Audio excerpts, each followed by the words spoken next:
Assalamualaikum warahmatullahi wabarakatuh. Hari ini saya akan berbincang dengan salah satu tokoh masyarakat di desa Benteng Malewang, yakni Bapak Sapo, berbicara tentang sejarah desa Benteng Malewang yang memiliki sejumlah keunikan dan cerita-cerita rakyat yang begitu melegenda. Salah satunya adalah Benteng Malewang ini dikenal sebagai desa dengan nama benteng yang memiliki nilai sejarah karena memang ada peninggalan beberapa reruntuhan benteng yang diperkirakan itu ada di sekitaran perang antara Kerajaan Bone dan Kerajaan Goa. Kemudian ada cerita legenda terkait dengan Arut Tanete sebagai salah satu pemimpin di zaman dulu yang namanya masih disebut sebagai Arut Tanete. Kemudian ada nama seperti Bangking Batea yang juga memiliki legenda yang luar biasa memikat masyarakat dan generasi-generasi belakangan. Kemudian ada cerita legenda tentang lontara yang ditemukan di rumpung pohon bambu yang dalam bahasa lokalnya itu jenis oro.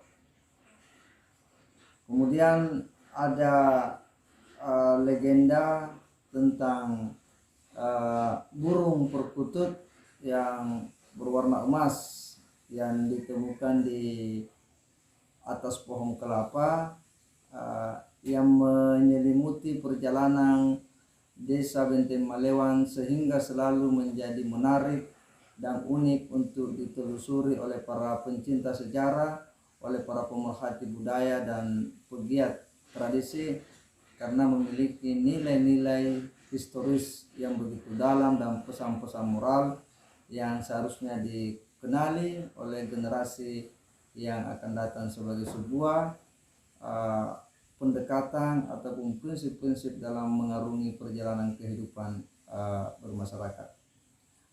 Pak Sapo dari cerita tawa pante Papua ini pemulana desa Benteng Malewang. Namanya Benteng Malewang, tempatnya nyo benteng, jadi tempatnya Arut Tanete. Ya, Arut Tanete. Jadi gua Benteng Malewang karena antara gua dengan Bone berperang. Ya. Tapi ia juga Arut Tanete sebagai pengaman. Dia yang mendamaikan situasi supaya kembali semua di tempatnya. Goa kembali juga. Iya. Bone juga kembali ke daerahnya. Iya, itu pokoknya. Kemudian ia menjadi baju tanam galarang dari daule macua dari borloi ia dari Tanete baju. Iya. Membentuk ceritanya struktur pemerintahan di bawahnya, di sini pusatnya. Iya. Kemudian ante pakotu senjo ceritana injo lontaraya surang injo burung yang berwarna emas itu. Injo menurut injo tutuaya lalangi roro nampak. Ya. Dia kan itu ditekan dari gua apa melala. Ya. Juga ke lalang injo lontara. Kemudian nih injo lontar itu injo burung berbentuk burung Di atas pohon kelapa. Iya. Oh. Jadi ada satu rumpung bambu yang berjenis oro. Ya. Itu dibakar oleh masyarakat, tetapi ada keanehan di situ karena tidak mau terbakar. Iya. Lalu karena rasa penasaran masyarakat kemudian ingin mencari tahu apa sebenarnya di dalam. Akhirnya dia membuka untuk kemudian memasuki area Rumpung Oro itu. Akhirnya didapati di situ kitab atau lontara. Iya. Nah, dan ternyata bahwa itu memiliki pasangan. Iya. Pasangan berupa burung yang berwarna emas yang ada di atas pohon kelapa. Ya. Bunti pemerintahan Andre kulle benar tur di sini tuh. Ya. Tapi kon ini harus ternyata diajari pemerintah. Ya. Jadi bisa yang ini kering gantaran mencari tanah. Ya. Nah lebih kalau nah pakai dia mau kok sini manawi malewang. Ya. Nah sini manawi malewang curcur kok sampai kok curcur kok polo kok kita kok sampai kok. Setelah lontara itu ditemukan berikut dengan burung yang berwarna emas itu, lalu kemudian dibawa pulang ke rumah. Iya. Ya. Nah, dari proses itu sampai nih Arut Tanete ini kemudian karena dia tidak mau menjadi pemerintah untuk masa-masa berikutnya, maka ini kemudian diserahkan. Yeah. Nah, tetapi penyerahannya itu ada komitmen atau ada perjanjian. Yeah. Yang ini mungkin sebuah perjanjian kuat, Yeah. ya, perjanjian suci. Ini dengan orang yang akan diserahkan simbol kerajaan ini, bahwa dia tidak boleh menyepelekan kampung yang namanya Malewang. Yeah. Dia harus memperhatikan.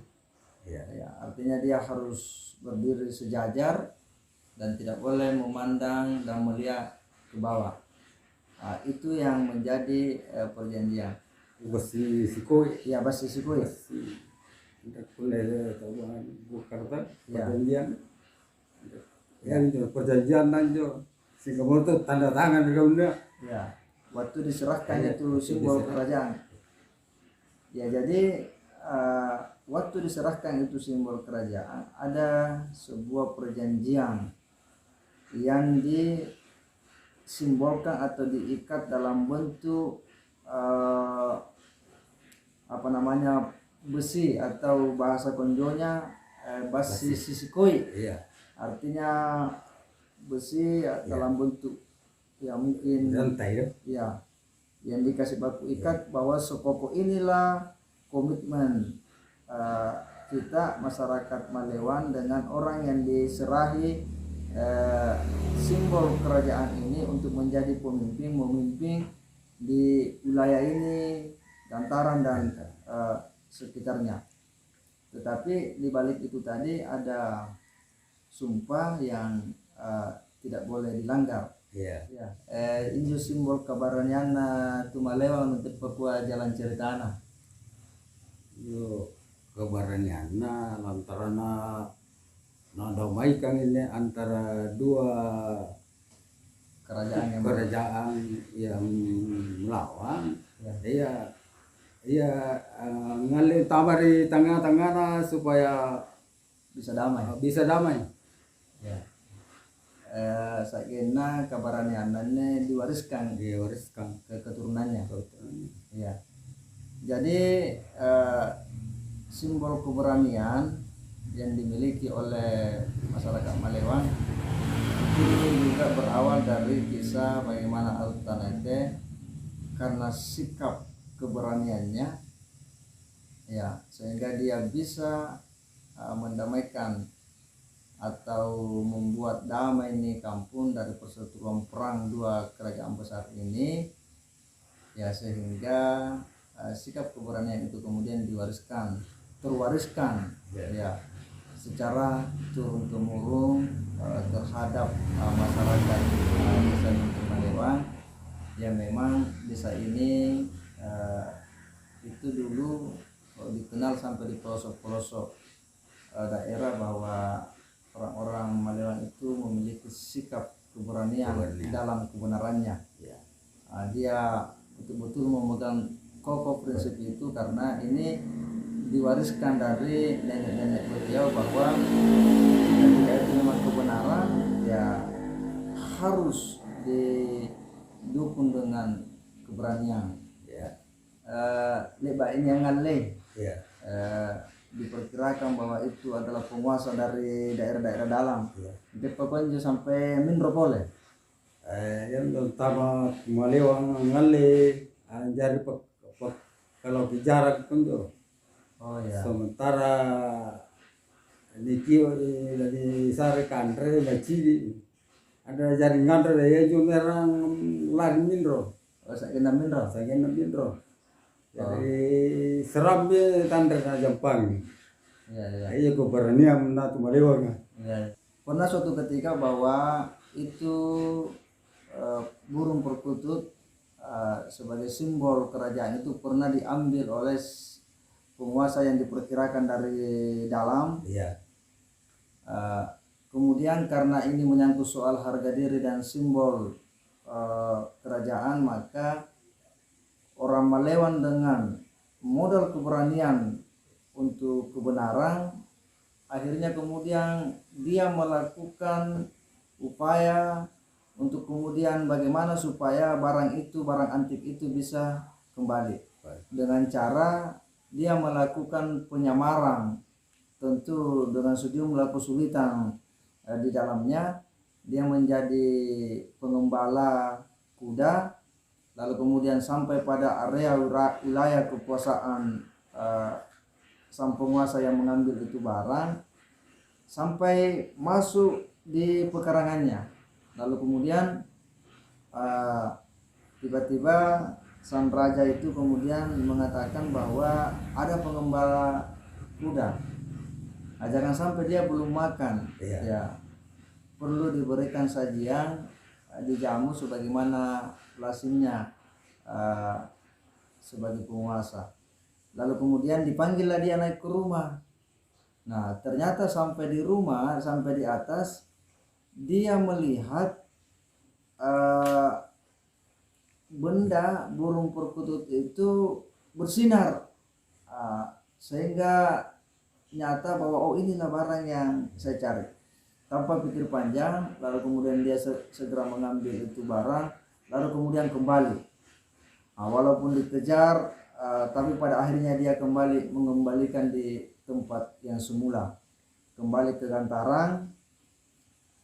Sehingga dari proses panjang inilah lalu kemudian terbentuklah beberapa struktur pemerintahan, seperti misalnya Bangkem Batea di Malewang, Galarang Dauleng, Macuari Boroloe, kemudian Lompo Kontosunggu, Janan Rebarokba, dan Todok di Palioi, dan di beberapa tempat lainnya, sehingga membentuk satu kesatuan wilayah yang diperintah oleh satu orang sebagai Karaeng, dengan simbol itu tadi, simbol kerajaannya itu atau semacam lencana kerajaan burung perkutut yang berwarna emas.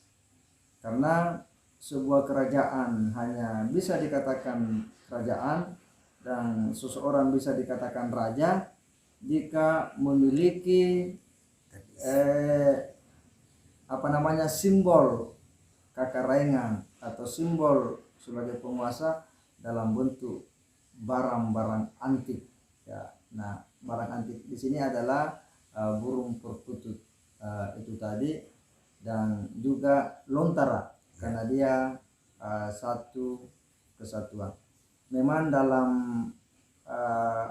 keilmuan budaya bahwa untuk mengetahui keabsahan kebangsawanan seseorang itu selalu dipertanyakan tentang dua legitimasi. Yang pertama, seseorang bisa menjelaskan silsilah keturunannya ya dalam bentuk lontara yang tertulis kemudian memiliki barang antik atau regalia.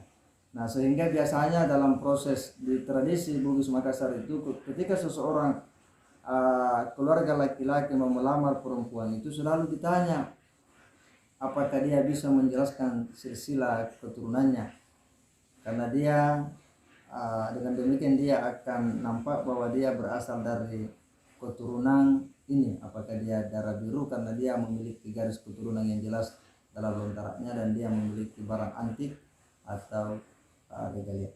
Saya kira demikian perbincangan kita pada siang ini dengan salah satu tokoh masyarakat di Desa Benteng Malewan yang merupakan pelaku sejarah di desa ini, dan tentu ini akan menjadi pengetahuan bagi generasi-generasi belakangan bahwa sejarah itu tidak boleh dilupakan. Jangan pernah melupakan sejarah, karena di sana ada prinsip-prinsip hidup, ada metode-metode bagaimana para leluhur kita mengarungi perjalanan kehidupan itu dengan berikut beberapa tantangannya, dan dia bisa menyelesaikan dinamika di zamannya. Tentu situasi hari ini berbeda dengan zaman dulu, tapi paling tidak modal sejarah itu bisa memperkaya pengetahuan kita, keterampilan kita dalam menyelesaikan berbagai permasalahan-permasalahan dan situasi-situasi yang kita hadapi sekarang ini. Demikian, wassalamualaikum warahmatullahi wabarakatuh.